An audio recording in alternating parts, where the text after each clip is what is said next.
الحمد لله نحمده ونستعينه ونستغفره ونؤمن به ونتوكل عليه ونعوذ بالله من شرور أنفسنا ومن سيئات أعمالنا من يهده الله فلا مضل له ومن يضلله فلا هادي له ونشهد أن لا إله إلا الله وحده لا شريك له ونشهد أن سيدنا وسندنا ونبينا وحبيبنا ومولانا محمدا عبده ورسوله. أما بعد فقد قال الله تبارك وتعالى في كلامه المجيد والفرقان الحميد بعد أعوذ بالله من الشيطان الرجيم بسم الله الرحمن الرحيم. إن عدة الشهور عند الله 12 شهرا في كتاب الله يوم خلق السماوات والأرض منها 4 حرم ذلك الدين القيم فلا تظلموا فيهن أنفسكم وقاتلوا المشركين كافة كما يقاتلونكم كافة واعلموا أن الله مع المتقين. وقال النبي صلى الله عليه وسلم التائب من الذنب كمن لا ذنب له او كما قال صلی اللہ علیہ وسلم. محترم حضرات، معزز دوستوں اور بزرگوں، اللہ رب ذوالجلال نے ایک بہترین انداز میں اس کائنات کے نظام کو چلا رہا ہے. انسانوں کی زندگی گزارنے کے لیے ہر چیز کو سامنے رکھ کر کے اللہ رب ذوالجلال نے ایک ترتیب بنائی ہے. یہ دیکھیں، انسان کے سارے کام کا بیس اور جو بنیاد ہے یہ وقت پر ہے. انسان کہیں نکاح کی ڈیٹ طے کرنا چاہتا ہے تو تاریخ کی ضرورت پڑتی ہے، کہیں سفر کرنا چاہتا ہے تو اسے بھی تاریخ کی ضرورت پڑتی ہے، کہیں فنکشن رکھنا چاہتا ہے تو فلاں ڈیٹ میں انسان طے کرتا ہے. اور جو یہ ڈیٹ، وقت اور دن اور ایام ہیں، یہ اللہ رب ذوالجلال نے جب سے دنیا کو پیدا کیا، بنایا، اس وقت سے یہ تاریخ کا نظام چلا آ رہا ہے. جو اللہ رب ذوالجلال نے 12 مہینے بنائے ہیں جو کیلنڈر کے اندر موجود ہیں، یہ کسی انسان کی نہیں ہے.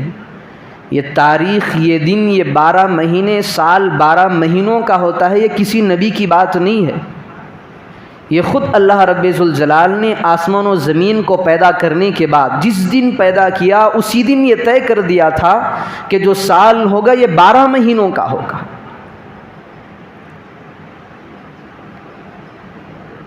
پھر اس کے مہینے بنائے.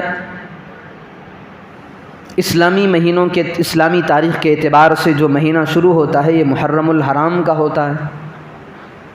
پھر آج اب جو مہینہ چل رہا ہے یہ ذوالقعدہ اپنے آخر ایام سے گزر رہا ہے. اسلام کے اندر اگر دیکھیں تو ہر مہینے کے اندر کوئی نہ کوئی بات چھپی ہوئی ملتی ہے. محرم کے فضائل الگ سے ملتے ہیں، رمضان المبارک کے اندر کی چیزیں الگ سے ہیں. اب جو یہ مہینہ چل رہا ہے اس کی بھی کچھ خاص خاصیتیں ہیں، فضیلتیں ہیں۔ ذوالقعدہ، اس کا نام بھی طے کیا گیا ہے کہ یہ مہینے کا نام ذوالقعدہ ہوگا۔ اب ذوالقعدہ کو ذوالقعدہ کیوں کہا جاتا ہے؟ عربی کے اندر آتے ہیں ذو کے معنی والا کے آتے ہیں، ذو مسجد مسجد والا، ذو مال مال والا، ذو قعدہ ذوالقعدہ بیٹھنے والا۔ زمانے جاہلیت کے اندر یہ سلسلہ پہلے سے چلا آ رہا تھا کہ جیسے ہی جس طرح ہم لوگ حج کو جاتے ہیں، جسے اللہ نے توفیق دی، اس زمانے کے اندر بھی مشرکین کے اندر یہ رواج تھا کہ وہ بھی طواف کیا کرتے تھے، وہ بھی حج کے لیے رخت سفر باندھا کرتے۔ لیکن یہ پہلے سے سلسلہ چلا آ رہا ہے کہ اشہر حرم جو اللہ رب ذوالجلال نے قرآن کریم کے اندر بیان فرمایا، ان عدۃ الشہور عند اللہ 12 شہرا فی کتاب اللہ یوم خلق السماوات والارض منها 4 حرم، سارے مہینے جو سال کے 12 مہینے ہیں، اس کے اندر 4 مہینے فضیلت والے ہیں، حرمت والے ہیں، جن کے اندر کوئی غلط کام نہیں کیا جائے گا۔ زمانے جاہلیت کے اندر ایسا ہوتا، میری کسی سے دشمنی ہوتی تو اس سے میری آخری سانس تک میں قتل و قتال میں اس کے ساتھ لگا رہتا، اور جب میری وفات کا وقت قریب آ رہا ہے تو میں اپنے اولاد سے کہتا کہ بھائی فلاں سے ہماری دشمنی چلی آ رہی ہے، تم بھی اس سے لڑتے رہنا۔ پھر میرے اولاد کی نسل اس سے لڑتی لڑتی جب یہ بھی ان کی عمریں پہنچ جاتی، ان کے انتقال کے وقت قریب آتے، تو یہ ان کے اولاد کو نصیحت کرتے، یہ سلسلہ چلا آتا۔ لیکن مشرکوں کے اندر بھی یہ رواج تھا، جیسے یہ 4 مہینے آتے، ذوالقعدہ، ذوالحجہ، محرم اور رجب، یہ اشہر حرم میں حرمت والے مہینے، اگر قتل و غارت گری بھی ہوتی تو مشرکین کا عقیدہ بھی یہ تھا کہ یہ مہینے حرمت والے جو اللہ نے قرآن میں بیان فرمایا، اس میں لڑائی نہیں کرنا چاہیے، قتل و غارت گری نہیں، قدم نہیں اٹھاتے، کتنی بھی سخت دشمنی ہو جاتی، کتنا بھی آپس کے اندر مٹ بھیڑ ہو جاتی، جنگ کی نوبت آ جاتی، خون بہایا جاتا، جیسے ہی یہ مہینے آتے، ذوالقعدہ کا مہینہ شروع ہوتا تو اس وقت اپنی اپنی جنگوں کو روک دیتے، پھر یہ ڈسکس کر لیتے، یہ بات چیتیں ہو جاتی کہ بھائی حرمت والے مہینے آ رہے ہیں۔ یہ عام مسلمانوں کی بات نہیں ہے، یہ مشرکین کی بات ہے۔ پھر آپس میں صلح صفائی ہوتی، پھر ایک ڈیٹ نکالی جاتی کہ یہ حرمت والے مہینے آ رہے ہیں، اب ہم ان کو جیسے ہی یہ نمٹیں گے اس کے بعد ہم اپنی لڑائی جاری رکھیں گے۔ بہرحال لڑائی تو ہونی ہے، لیکن ان مہینوں کے اندر مشرکین کا رواج بھی یہ تھا کہ اس مہینوں کے اندر اپنی لڑائی کو روک دیتے۔ اب ذرا سوچیں کہ مشرکین کا یہ تصور تھا، ان کا یہ عقیدہ تھا کہ اللہ نے جن مہینوں کو قرآن پاک میں حرمت والے مہینے قرار دیا ہے، مشرکین تو دور کی بات ہے، مسلمانوں کو کتنا اہتمام کرنا چاہیے۔ 4 حرم بے انتہا حرمت والے مہینے، اس کے اندر کوئی غلط کام نہیں کیے جائیں گے، اللہ کی ناراضگی والے کام نہیں کیے جائیں گے۔ ایسا نہیں کہ اور مہینے میں کریں، اس مہینے میں اپنے آپ کو بچا لیں، مطلب یہ نہیں ہے۔ جس طرح غیر رمضان میں بندہ گناہ کرتا ہے تو اسے 1 گناہ لکھا جاتا ہے، اگر رمضان المبارک میں کرتا ہے تو جس طرح 1 نیکی 70 نیکی کے برابر ہوتی ہے، پھر گناہ بھی ڈبل ہو جاتا ہے رمضان المبارک میں۔ ٹھیک اسی طرح اللہ رب ذوالجلال نے ان مہینوں کو بنایا ہے، فیہا 4 حرم، 4 حرمت والے مہینے، اس کے اندر پہلا مہینہ ذوالقعدہ کا ہے۔ وہی بتا رہا تھا کہ ذوالقعدہ اس لیے کہا جاتا ہے کہ یہ بیٹھنے والا مہینہ ہے، ذو قعدہ بیٹھنے والا مہینہ۔ اگر جنگ کے لیے کوئی آدمی اٹھ کر کے کھڑے ہو جاتے ہیں آپس میں، تو اس مہینے کو آتے ہی اپنے جنگ کو ختم کر دیں گے، اپنی جنگ کو روک دیں گے، قتل و غارت گری ختم کر دیں گے۔ پھر اللہ رب ذوالجلال نے ذوالقعدہ کو حج والا مہینہ بھی بنایا ہے۔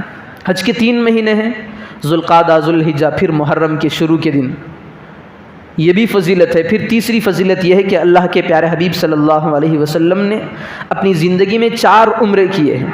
4 عمرے جس وقت کیے، جس مہینے میں کیے، ذوالقعدہ والے مہینے تھے۔ پھر حضرت موسیٰ علیہ السلام، جب اللہ رب ذوالجلال نے حضرت موسیٰ علیہ السلام کو تورات سے نوازنا چاہا تو اللہ نے کہا موسیٰ تمہیں 30 دن کے روزے رکھنے پڑیں گے، کوہ طور پہ بلایا۔ پھر جب حضرت موسیٰ علیہ السلام وہاں پہ گئے، یہ ذوالقعدہ والا مہینہ تھا، 30 روزے مکمل کیے، تو پھر اللہ نے کہا اور 10 ایکسٹرا رکھ لیں، پورے 40 دن۔ پھر ذوالحج کے 10 دن حضرت موسیٰ علیہ السلام نے روزوں کو رکھا. تو خلاصہ یہ نکلا کہ جو حرمت والے مہینوں کے اندر جس مہینے کا تذکرہ آتا ہے ذوالقعدہ بھی اس کے اندر شمار ہے. اب اللہ نے کیا کہا ہے ان حرمت والوں مہینوں کے اندر کیا کرنا چاہیے، کیسے رہنا چاہیے؟ اللہ نے قرآن پاک کی آیت کے اندر بھی بتا دیا، منہا اربعۃ حرم ذالک الدین القیم فلا تظلموا فیہن انفسکم. جب یہ مہینے آ جائیں تو اپنے آپ پر ظلم نہ کریں. اب یہ سوچنے والی بات ہے، کسی بندے کے ذہن میں یہ بات آ سکتی ہے کہ بندہ خامخواہ اپنے آپ پر ظلم کیوں کرے گا، کیسے کرے گا؟ تو کتابوں میں لکھا ہے کہ اپنے آپ پر ظلم کرنے کے 2 طریقے ہیں. ایک طریقہ یہ ہے کہ جو اللہ رب ذوالجلال نے بندوں پر فرائض کو عائد کیا ہے، یعنی فرض کو، جس بندے کے اندر طاقت ہو اللہ نے اس پر روزوں کو فرض کیا ہے. جب شریعت کی نظر میں بچہ بالغ ہو جائے تو اس پر نماز فرض ہے، مالدار پر زکوٰۃ فرض ہے. پھر اللہ نے استطاعت اور زیادہ دی ہے، مزید دے رکھا ہے، تو پھر حج اس پر فرض ہے. تو لکھا ہے کہ اپنے آپ پر ظلم 2 طریقوں سے ہوتا ہے. ایک تو یہ کہ بندہ فرائض کو چھوڑ دے جب اللہ نے اس کے ذمے فرض کو فرض قرار دیا، یعنی ایسا کام جس کا کرنا ضروری ہے. اگر کام چھوڑ رہا ہے تو اللہ رب ذوالجلال کی بارگاہ میں اس پر عتاب ہوگا، اس کی پکڑ ہوگی، گرفت ہوگی، گنہگار ہوگا، شریعت کی نظر میں فاسق اور فاجر شمار کیا جائے گا. تو یہ بھی بندہ اپنے اوپر ظلم کرتا ہے، نمازوں کو چھوڑ رہا ہے پھر گناہ مول لے رہا ہے. ایک تو بندہ فرائض کو چھوڑ دے تو اپنے آپ پر ظلم کرتا ہے. پھر جو دوسری چیز ہے، جو بندہ کبیرہ گناہوں کے اندر ملوث ہوتا ہے تو اللہ رب ذوالجلال کہتا ہے یہ اپنے آپ پر ظلم کر رہا ہے. ایک نماز کو چھوڑنے سے گناہ اس کے ذمے میں تو آ رہے ہیں، پھر کبیرہ گناہوں پر بھی یہ چل رہا ہے، غلط راستوں پہ چل رہا ہے، پھر اس کا گناہ مزید اس پر آ رہا ہے. تو یہ 2 چیزیں ایسے ہیں کہ بندہ اپنے آپ پر افسوس کرے گا قیامت کے دن، کاش میں ایسا نہ کرتا تو آج مجھے اس طرح کے عذابات کے اندر گرنا نہ پڑتا. اب سوال یہ پیدا ہوتا ہے کہ بندہ فرائض کو چھوڑتا کیوں ہے، کبیرہ گناہوں کے اندر ملوث کیوں ہوتا ہے؟ کوئی نہ کوئی چیز تو ہوتی ہے. اللہ نے سب کچھ دیا ہے، جوانی دی ہے، طاقت دی ہے، مسجد کے سامنے سے گزرا ہوا بندہ ملتا ہے، لیکن مسجد کے منادی کی آواز سن کر اسے مسجد کو آنے کی توفیق نہیں ہوتی. سمجھتا ہے کہ نماز فرض ہے، میں جاؤں گا تو قبر کے گڑھے میں پھنس جاؤں گا، سام بچھو مجھ پر مسلط کر دیے جائیں گے، قبر کو مجھے تنگ کر دی جائے گی، میری ہڈی پسلی ایک دوسرے کے اندر گھس جائے گی، اوپر سے ایک اژدھا نیچے سے ایک اژدھا میرے جسم کو کھا کر کے ختم کر دے گا. ساری چیزیں اس کے دماغ میں آتی ہیں، دل تصور کرتا ہے ان باتوں کا، لیکن اسے مسجد کے اندر آنے کی توفیق نہیں ہوتی. رمضان کا مہینہ چل رہا ہوتا ہے، صحت ہے، طاقت ہے، توانائی ہے، تندرستی ہے، گھر میں سارے لوگ روزہ رکھ رہے ہیں، یہ جوان ہونے کے باوجود، استطاعت ہونے کے باوجود، قادر ہونے کے باوجود روزے کو ٹھکرا رہا. کھانا پکا کر دینے والی موجود ہے، اس کو صبح میں جگانے والی موجود ہے، چھوٹے چھوٹے معصوم بچے روزہ رکھنے پہ تلے ہوئے، یہ کیوں نہیں رکھ رہا ہے؟ پھر مالدار ہے، اپنے مال کو لٹا رہا ہے، بہا رہا ہے، لیکن زکوٰۃ نکالنے کی توفیق نہیں ہو رہی. پھر اسے یہ بھی معلوم ہے کہ بندہ زکوٰۃ نکالتا ہے تو اس کے مال کی، آل و اولاد کی حفاظت اللہ کرتا ہے، اس کے باوجود پیسوں کو سڑا رہا ہے لیکن زکوٰۃ نہیں نکال رہا. پھر اور زیادہ اتنا پیسہ ہے، استطاعت ہے، لندن پھر سکتا ہے، پیرس جا سکتا ہے، لیکن حج کو نہیں جا سکتا. یہ وجہ کیوں ہے؟ علامہ ابن قیم رحمۃ اللہ علیہ نے لکھا ہے کہ جو بندہ گناہوں پہ اڑا رہتا ہے، اپنے آپ کو جمائے رکھتا ہے، تو سب سے پہلے دنیا کے اندر اسے 5 طرح کے اللہ رب ذوالجلال 5 چیزوں کو اسے چھین لیتے ہیں. سب سے پہلی چیز جو اللہ رب ذوالجلال چھین لیتا ہے، اطاعت کی توفیق سے اسے محروم کر دیتا ہے. اب سوچیں جتنے نماز نہیں پڑھ رہے، جتنے روزے نہیں رکھ رہے، جتنے زکوٰۃ نہیں دے رہے، جتنے حج نہیں کر رہے، جنہیں قرآن پڑھنا آتا ہے، یہ بھی معلوم ہے کہ قرآن پڑھنے سے حلاوت نصیب ہوتی ہے، بندہ قرآن پڑھنے سے اپنے رب سے باتیں کرتا ہے، پھر بھی قرآن کو چھونے کی ہمت نہیں ہوتی، توفیق نہیں ہوتی، تو علامہ ابن قیم رحمۃ اللہ علیہ نے لکھا ہے کہ جو بندہ گناہ پہ گناہ کرتا ہے تو سب سے پہلی چیز جو اللہ رب ذوالجلال چھینتا ہے وہ اطاعت کی توفیق کو چھین لیتا ہے۔ مسجد میں آتا ہے، ضروریات پورے کرتا ہے، استنجا خانے کے لیے جاتا ہے، لیکن دیکھ رہا ہوتا ہے کہ امام رکوع میں ہے، پیچھے مصلیان بھی رکوع کے اندر موجود ہیں، امام سجدے میں جا رہا ہے، اپنے ماتھے کو اللہ کے سامنے رگڑ رہا ہے، پیچھے مصلی بھی جا رہا ہے، پھر استنجا خانے سے واپس اپنے گھر کا رخ کر لیتا ہے، تو گویا کہ اللہ رب ذوالجلال نے دل کو سخت پتھر جیسا بنا دیا۔ اگر ذرا سا ڈر ہوتا، اللہ رب ذوالجلال کا خوف ہوتا، یہ سوچتا کم از کم میں باہر تو نہیں تھا، یہاں پر جب مسجد میں آیا ہوں تو نماز چل رہی ہے، میں کیوں نہ پڑھوں؟ باہر چوراہوں پہ کوئی بندے پھر رہے، ہوٹلوں میں سگریٹیں بیڑیاں پی رہی ہے، الگ بات ہے، وہ تو دور ہے مسجد سے، لیکن جو بندہ مسجد کے استنجا خانے کو استعمال کرتا ہے، اپنی طبی ضروریات کے لیے مسجد کو آنا پڑتا ہے، جبکہ مصلیوں کا حال یہ ہے کہ مساجد نمازیوں سے بھری پڑی ہیں اور امام نماز کی حالت میں اور یہ بندہ واپس جا رہا ہے، تو سوچے کہ کتنا بڑا بدبخت ہوگا، کتنا بڑا مردود ہوگا۔ اللہ رب ذوالجلال اسے اپنے گھر میں تو بلا رہا ہے، لیکن سجدے کی توفیق اس سے چھین لیا، رکوع کرنا اللہ رب ذوالجلال کی طرف سے چھین لیا گیا، اپنے ہاتھوں کو اٹھانا مسجد میں آ کر کے اللہ رب ذوالجلال نے پابندی لگائی ہے، کلا بل ران علی قلوبہم ختم اللہ علی قلوبہم وعلی سمعہم وعلی ابصارہم، آنکھوں سے دیکھ رہے پھر بھی اللہ رب ذوالجلال نے ان کی آنکھوں کے سامنے پٹیوں کو لگا رکھا ہے، دل میں خواہش ہو رہی ہے کہ نماز پڑھ رہے، ختم اللہ علی قلوبہم، اللہ نے ان کے مہر لگا دیے ان کے دلوں پہ۔ یہ نوبت یہاں تک کیوں آئی؟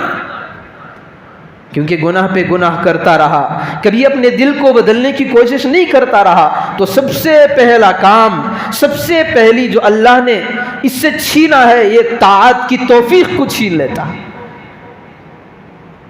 نیک لوگوں کی صحبت میں بیٹھنا چاہے بیٹھ نہیں سکتا، غلط کام کر رہا ہے، کوئی اس سے پوچھے کہ بھائی غلط یہ کیوں کر رہا ہے، صحیح تو یہ ہے، تو اسے ڈانٹنا شروع کر دیتا ہے، حق بات کو اس کا دل قبول کرنا نہیں چاہتا، کیونکہ اس کے دل پہ اللہ رب ذوالجلال کی طرف سے مہر لگ چکی ہے کہ کوئی حق بات اس کے دل کے اندر جا نہ سکے۔ تو یہ ہے ظلم، فلا تظلموا فیہن انفسکم، کہ اپنے آپ پر ظلم نہ کرو، گناہ پہ گناہ نہ کرتے جاؤ، کہیں ایسا وقت نہ آئے کہ تمہارے دلوں پر بھی مہر لگا دی جائے۔ پھر جو دوسری چیز ہے، اللہ رب ذوالجلال دلوں کے اندر ایک چیز رکھا ہے سکون والا، اس کو چھین لیتا ہے۔ آپ نے دیکھا ہوگا یا سنا ہوگا کہ بڑے بڑے مالدار ایئر کنڈیشن کے اندر اپنی زندگی گزارا کرتے ہیں، اے سیوں کے اندر اپنے آپ کو رکھا کرتے ہیں، نرم نرم بستریں ہیں، موٹے موٹے گدے ہیں، سکون اور دلاسا دینے والی بیویاں بھی موجود ہیں، آرام دینے والی اولاد بھی ہے۔ چونکہ یہ باپ کے سلسلے میں بات مشہور ہے کہ جب بھی باپ کو کوئی غم ہوتا ہے، مصیبت میں آتا ہے، تو عموماً اکثر ایسا ہوتا ہے کہ جب قدم گھر میں رکھتا ہے باپ، اپنے چھوٹے معصوم بچوں کو دیکھتا ہے تو سارا ٹینشن ختم ہو جاتا ہے تھوڑی دیر کے لیے۔ بچے چیز ہی ایسی ہیں، اللہ نے ایسی بنایا ہے، لیکن اس کے باوجود، چھوٹے چھوٹے معصوم بچے ہونے کے باوجود، بیوی ہونے کے باوجود، ایئر کنڈیشن ہونے کے باوجود، نرم نرم گدے، موٹے موٹے بسترے ہونے کے باوجود، رات میں اے سی آن کر کے سو رہا ہے، پھر نیند نہیں آ رہی، سکون نہیں ہو رہا۔ پھر یہ نوبت آتی ہے کہ رات عین اسی وقت کے اندر اپنے نوکروں کو بلا کر کے نیند کے ٹیبلٹس اور گولیاں کھانی پڑتی ہیں۔ مالداری ہے، سب کچھ ہے، لیکن سکون کی تلاش میں بندہ ہے۔ تو علامہ ابن قیم رحمۃ اللہ علیہ نے دوسری بات یہ لکھی ہے کہ جو بندہ گناہ پہ گناہ کرتا ہے تو دوسری چیز جو اس سے چھین لی جاتی ہے وہ اس کے سکون کو مٹا دیا جاتا ہے۔ یہ سب سے بڑی اہم چیز ہے۔ اگر شرعی اعتبار سے دیکھیں، اسلامی اعتبار سے دیکھیں تو سب سے اہم چیز ہے وہ طاعت کی توفیق کا چھین جانا ہے۔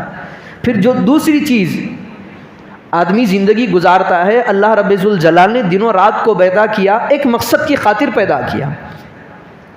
بہت سارے مقاصد ہیں دن و رات کو پیدا کرنے کے۔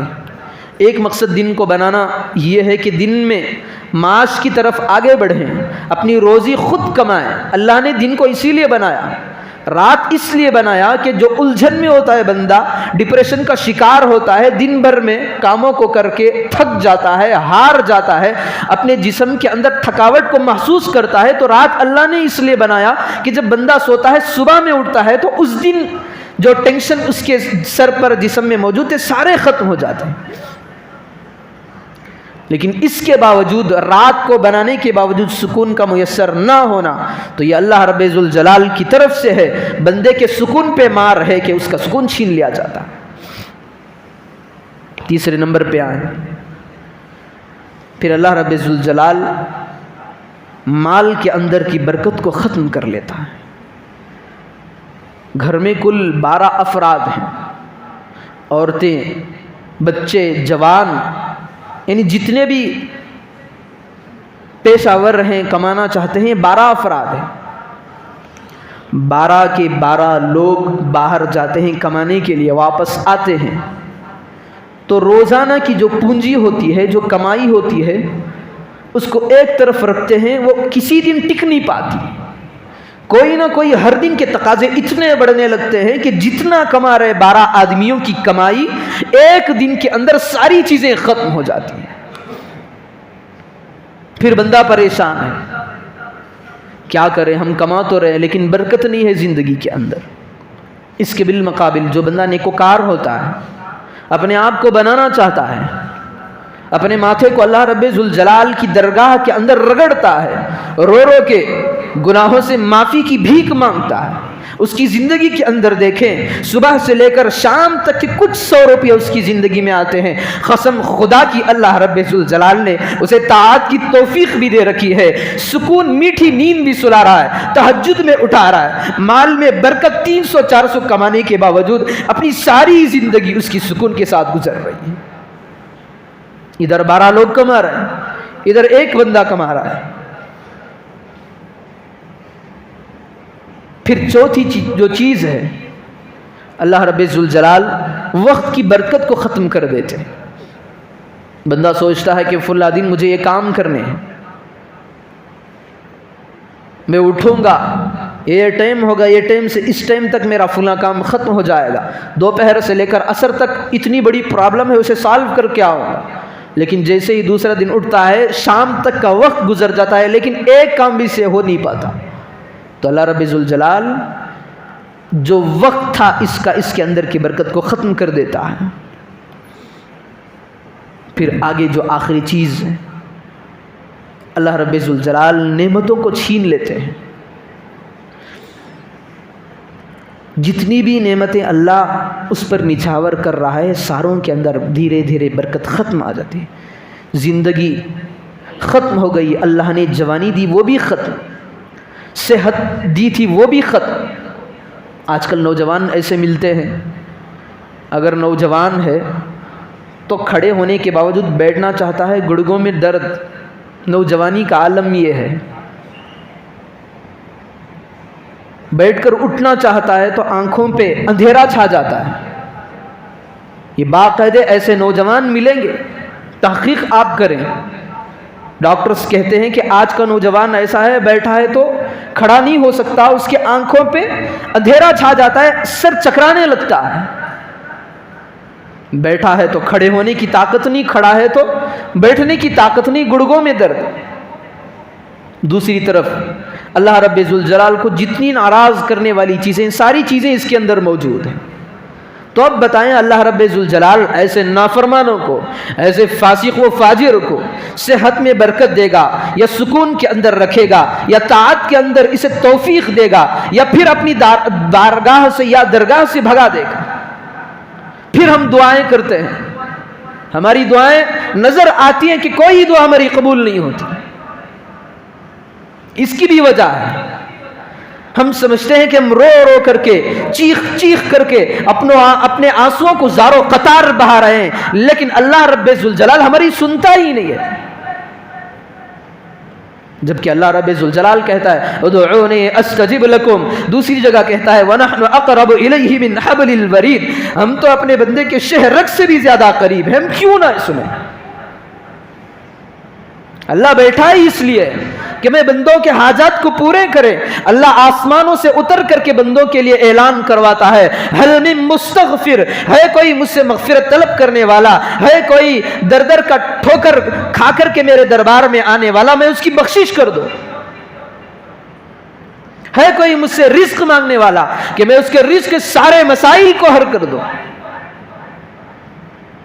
یہ اللہ رب ذوالجلال کا ایک طرف اعلان ہے، دوسری طرف ہم دعائیں کر رہے ہیں، اللہ قبول کیوں نہیں کر رہا؟ احادیث میں یہ ملتا ہے کہ جو بندہ دعائیں کرتا ہے اللہ رب ذوالجلال اس کی دعائیں کو قبول کر لیتا ہے، پر ماجرا کیا ہے؟ ہماری دعائیں قبول کیوں نہیں ہوتی؟ اس کی ایک موٹی سی مثال یوں سمجھے کہ ایک ماں باپ کے دو لڑکے ہیں، ایک لڑکا فرما بردار ہے تو دوسرا نافرمان ہے۔ اب ذرا اس مثال کو دل کے کانوں سے سنیں اور سمجھیں کہ جو گھر کے بڑے ہوتے ہیں، اگر ماں باپ کا سکون، ماں باپ کی آنکھوں کی ٹھنڈک، جو بچہ مطیع فرما بردار ہے، بچہ ایک ماں باپ سے کہتا ہے، فرمائش کو رکھتا ہے، تو فوراً ماں باپ اس کی فرمائش کو پوری کر دیتے ہیں۔ کیوں؟ کیونکہ یہ ہمارے تابع ہے، یہ مجھے خوش کرنے کے اندر لگا ہے۔ پھر ایک طرف دوسرا بیٹا ہے، وہ ماں باپ کو تکلیف دیتا ہے، ستاتا ہے، تو ماں باپ سے کوئی ڈیمانڈ کرتا ہے کہ مجھے فلاں چیز کی ضرورت ہے، تو ماں باپ اس کی طرف کان ہی نہیں دھرتے۔ کیوں؟ یہ کبھی بھی ہمارے تابع بن کر کے نہیں چلتا، یہ ہمارا نافرمان ہے، اس نے کبھی ہماری فرما برداری نہیں کی ہے، تو ہم اس کی ڈیمانڈ کو، اس کی مانگی ہوئی چیز کو ہم کیوں دیں؟ وہ اللہ جو سارے کائنات کے نظام کو سنبھال رہا ہے، تو اس میں بھی دو طرح کے بندے ہوتے ہیں۔ ایک بندے وہ ہوتے ہیں جو اللہ رب ذوالجلال کے سامنے اپنی بات کو رکھے تو ان کے ہاتھ اپنے منہ پر پھیرے جانے سے پہلے اللہ رب ذوالجلال ان کے ڈیمانڈ کو پوری کر دیتا ہے۔ پھر دوسرے بندے وہ ہوتے ہیں راتوں کو اٹھ کر کے تڑپتے ہیں، آنسوں کو بہاتے ہیں، جب آنسو ختم ہو جاتے ہیں تو ان کی آنکھوں سے خون نکلنا باقی رہ جاتا ہے، پھر ان کی دعائیں قبول نہیں ہوتی، بار بار یہ کہتے ہیں کہ اللہ رب ذوالجلال ہماری دعاؤں کو قبول کیوں نہیں کر رہا؟ جب ایک ماں باپ ایک بیٹے کے ساتھ اچھائی کا معاملہ کرتے ہیں، دوسرے بیٹے کے ساتھ اس کی ڈیمانڈز کو، اس کی فرمائش کو پوری نہیں کرتے، تو اللہ رب ذوالجلال کے جو فرما بردار بندے ہیں وہ ہاتھ اٹھاتے ہیں تو اللہ رب ذوالجلال آسمان کو چیر کر کے ان کی دعائیں کو قبول کر لیتا ہے۔ پھر جو نافرمان بندہ ہوتا ہے وہ چیخ چیخ کر بھی اللہ رب ذوالجلال کی بارگاہ میں آ کر کے اپنے ہاتھوں کو اٹھائے، لیکن اللہ رب ذوالجلال ان کی دعاؤں کو، ان کی طرف توجہ ہی نہیں کرتا، تو پھر دعائیں قبول نہیں ہوتی۔ تو پھر ہماری زبانوں سے یہ شکوے اور شکایتیں نکلتے ہیں کہ ہم بار بار اللہ رب ذوالجلال کے بارگاہ میں آتے ہیں، گڑ گڑاتے ہیں، پھر اپنے باتوں کو اللہ کے سامنے رکھتے ہیں، اللہ کیوں نہیں کرتا؟ یہی وجہ ہے کہ ہم گناہ تو کرتے ہیں، ہاتھ تو اٹھاتے ہیں کہ اللہ ہمیں ہمارے گناہوں سے مکتی دے دے، لیکن دل ہمارا پاک و صاف نہیں ہوتا، کبھی ہم نے برائی کو چھوڑنے کا ارادہ ہی کیا نہیں۔ جو مین چیز ہے وہی ہمارا گندا ہے، عبادات کے اندر گندا، نمازوں میں گندا، تلاوت کے اندر گندا، دعاؤں میں گندا، دل کو گندا رکھ کر کے لاکھ دعائیں ہم کر لے، گناہ کو چھوڑنے کی بات ہی ہمارے دلوں کے اندر پیدا نہیں ہوئی تو ہماری دعائیں کہاں سے قبول ہو سکتی ہیں؟ تو جو بندہ اپنی زندگی کو گناہوں پہ چلاتا ہے تو اللہ رب ذوالجلال 5 چیزوں سے اسے محروم کر دیتے ہیں۔ پہلی چیز، طاعت کی توفیق ختم ہو جاتی ہے، سکون بند ہو جاتا ہے، صحت میں برکت ختم، مال میں برکت ختم، نعمتیں چھین لی جاتی ہیں۔ پھر بندہ جس طرح فقراء، مساکین، در در کا بھکاری زندگی گزارتا ہے، مالدار ہونے کے باوجود صرف اس کی زندگی بھی فقیر سے زیادہ بدتر ہو جاتی ہے۔ لوگوں کی نظر میں تو یہ مالدار ہے، لیکن خود اپنی زندگی کو گزارتے ہوئے یہ محسوس کرتا ہے کہ کاش اس سے میں گیا گزرا کیوں بن گیا۔ فلاں فقیر ہے، دن بھر مانگا پھرتا ہے، وہ تو خوشی کے اندر زندگی گزار، اور میں تو مالدار ہونے کے باوجود ساری چیزیں میرے پاس ہیں، اس کے باوجود میری زندگی فقیری سے بدتر ہے۔ اس وجہ سے ہے کہ اس نے اپنے آپ کو، اپنی زندگی کو گزارنے کے طریقے کو چینج نہیں کیا، بدلاؤ نہیں لایا، اپنے گناہوں کو چھوڑنا نہیں کیا۔ تو پھر اللہ رب ذوالجلال اس پر ایسی چیزوں کو مسلط کر دیتے ہیں۔ پھر مزید جو مہینہ چل رہا ہے ذوالقعدہ کا، یہ اشہر حرم کے اندر اس مہینے کا نام آتا ہے۔ اس میں اللہ رب ذوالجلال نے یہی کہا ہے فَلَا تَظْلِمُوا فِيهِنَّ أَنفُسَكُمْ، ان مہینوں کے اندر خصوصی طور پر اپنے آپ کو گناہوں سے بچا لو، ظلم نہ کرو۔ یہی مہینے چل رہے ہیں، ذوالقعدہ، ذوالحجہ، محرم اور رجب جو آخر مہینوں میں آتا ہے، یہ اشہر حرم ہے، حرمت والے مہینے، اس کے اندر اپنے آپ کو بچانا ہے۔ تو ہم نے سن لیا کہ گناہوں کے اندر، گناہوں کی وجہ سے جو بندہ بار بار گناہ کرتا ہے، اللہ رب ذوالجلال بہت ساری چیزوں کو اس سے چھین لیتے ہیں۔ یہ بنیادی طور پر 5 چیزیں، یہ بیس ہے زندگی کا، یہ اصل چیزیں ہیں۔ بندے کو اگر سکون نہ ملے تو کئی مرتبہ ایسا ہوتا ہے بندے کے دماغ میں، جب سکون ہی میری زندگی کے اندر نہیں ہے تو بندہ یہ خیال کرتا ہے کہ میں پھانسی کے پھندے پہ لٹک جاؤں، یا اپنے آپ کو آگ میں ڈال دوں، یا پانی کے اندر چھلانگ لگا دوں، سکون ختم ہو گیا۔ تو یہ چیزیں اس کے اندر جنم لینا شروع ہو جاتی ہیں، کبھی بچوں کا مسئلہ، کبھی بیوی کا مسئلہ، سارا دن اس کا ڈپریشن کا شکار بن جاتا ہے۔ تو ضرور یہ بات سمجھے، کبھی ایسے حالات آئیں تو یہ سمجھے اللہ رب ذوالجلال یہ حالات مجھ پہ طاری کر رہا ہے، کیونکہ کسی نہ کسی چیز کے اندر اللہ رب ذوالجلال کی نافرمانی مجھ سے ہو رہی ہے۔ پھر تلاش کرے، اسباب کو ڈھونڈے، پھر اس تک پہنچے، جو گناہ ہم سے ہو رہا ہے اس کو چھوڑے، پھر قسم خدا کی دیکھے جو ڈپریشن ہمارے دنوں کے اندر آ رہا تھا، اللہ رب ذوالجلال اس ڈپریشن کو سکون کے اندر تبدیل کر دیں گے۔ یہ گناہ اور مہینوں میں تو نہیں کرنا ہے، لیکن اس مہینے کے اندر اشہر حرم ہے، حرمت والے مہینے ہیں، اور زیادہ خصوصیت سے بچنا چاہیے۔ اللہ رب ذوالجلال سے دعا فرمائیں کہ اللہ رب ذوالجلال ہم تمام کو صغائر کبائر سے اس مہینے ہو یا اور مہینوں ہو، ہر وقت اللہ رب ذوالجلال ہمیں گناہوں سے پاک و صاف رکھے، سنی ہوئی باتوں پر عمل کی توفیق عطا فرمائے۔ آمین۔ وآخر دعوانا ان الحمد للہ رب العالمین۔